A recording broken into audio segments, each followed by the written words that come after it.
That is amazing.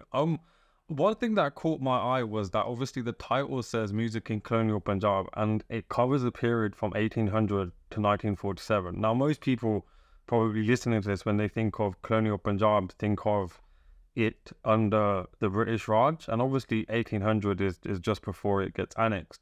So, like, I guess my question is, why did you choose that time period, and what does it cover in terms of like what does the book trace over that period of time? Actually now have a copy of the book, which I can.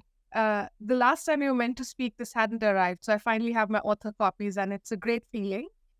It was Music in Colonial Punjab was meant to be the subtitle, but the publishers wanted it to be the main title then. And I think that's just a broad period of 1800 to 1947. But I think my intention was to look at pre-partition Punjab.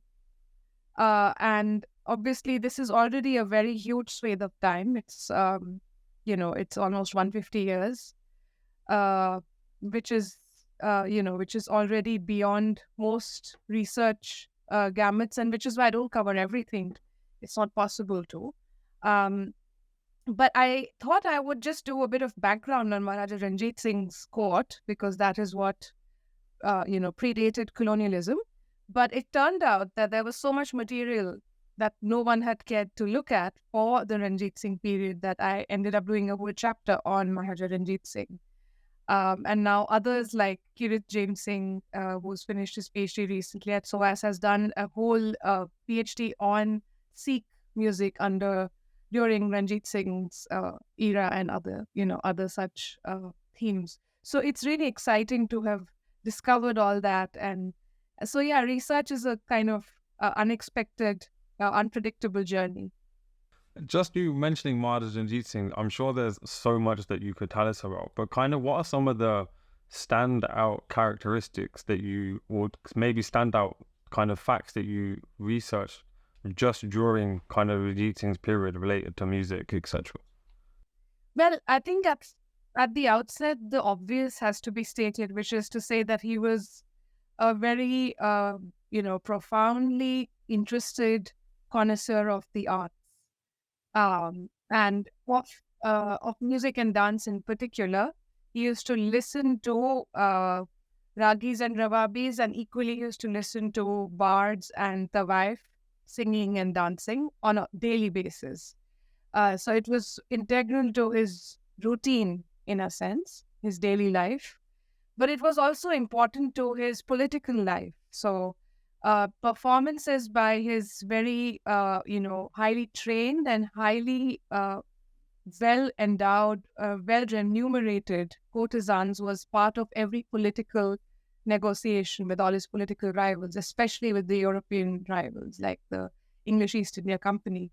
So this was also curious that these courtesans were ubiquitous. They were everywhere in the record on Ranjit Singh. And yet, the only way in which they had been written about so far was to vilify Ranjit Singh and say, oh, he's just interested in wine and notchkas, and he's not serious. But actually, if you look at the Persian court chronicles, which I read in translation in English, it shows you that these courtesans and their performances were integral to picking up the spectacle of the Sikh state and to represent the martial glory of the Khalsa Raj to outsiders, to whether it's French scientists or Transylvanian physicians or English politicians visiting the Lahore Darbar.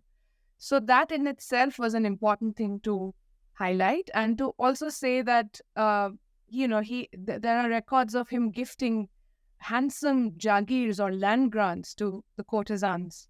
So these were powerful women, independent women.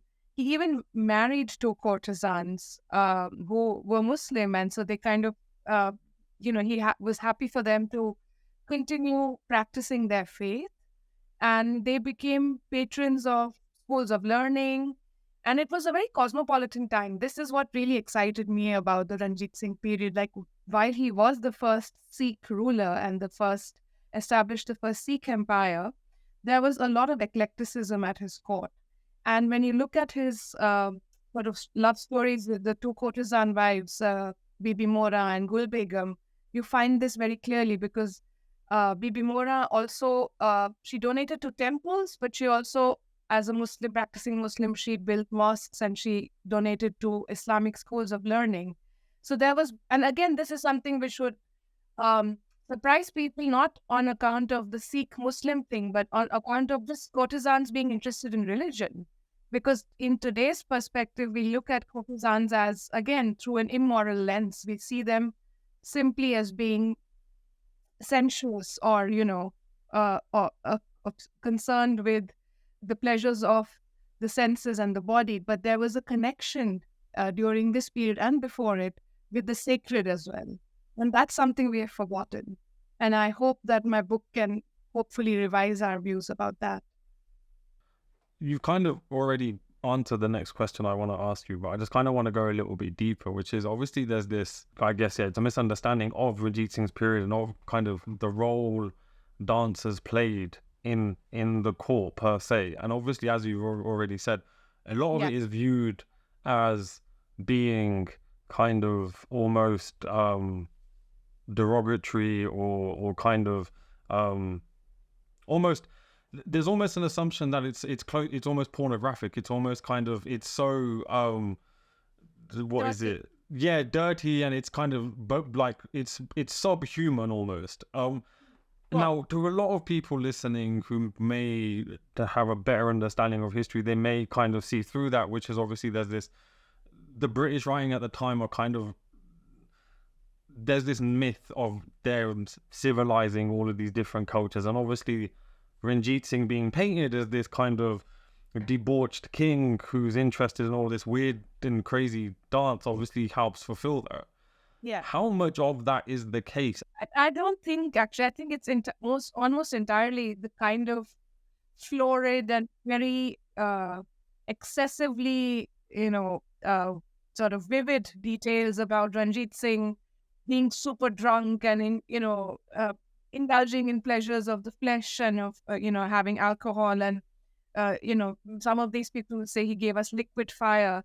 So in a sense, there was this propensity to see both as evidence of his, of basically the trope of the Orientalist monarch, the Orientalist debauched monarch, who needs to be, therefore we need to come and replace him and he is not fit to rule. So that is the underlying message, and that was there in not in all European writing, only a few, but it was especially John Lawrence kind of wrote these kinds of things, and they became Henry Lawrence popularized it, and some others picked it up. But it isn't true in the sense, this kind of overtly excessive indulgence of pleasures of the flesh and of alcohol. Instead, what we find is that we find courtesans in very serious settings. They were part of state procedure. They were seen as, fulfilling an important political role. And this is something which the English or the other Europeans, with their very with a very Western mindset, and with also like increasingly Victorian notions later on in the 19th century, tended to view this as a sign of immorality. And they could not see South Asian notions of, how do you start something auspicious? And courtesans would always be there to mark any auspicious occasion, not just in terms of politics and political diplomacy and statecraft, but also in personal life, right? Whenever there was a work or a wedding, it would be marked by inviting courtesans and groups of courtesans to come and sing at your home. And at many of the Sufi shrines and many of the, sacred shrines in the Mela cultures of Punjab, often courtesans would not just be invited, but they were permanent sort of fixtures at the annual Urs or the festivals. They would sing and dance. This is again something that has been forgotten because of this association with immorality. And then, which is something I can discuss a bit later, in the late 19th century, the Punjabis and the Indians themselves took on this Victorian worldview, the reformers, and they led a sort of anti-notch campaign to abolish the notch. So when all of this happens, it's these communities of performing women, hereditary performing female communities are the ones who lose out. And the alarming thing is that even the memory of them being present in public spaces has been erased. And I mean, Ranjit Singh was, he died in 1839, which is less than 200 years ago. So compared to so many other periods of European history, it's very recent, right? And there's so much which is preserved and written about in European history, but in South Asia, there's been so much cultural change that we've not been able to capture that. So I think that was also one of the motivations to do this research.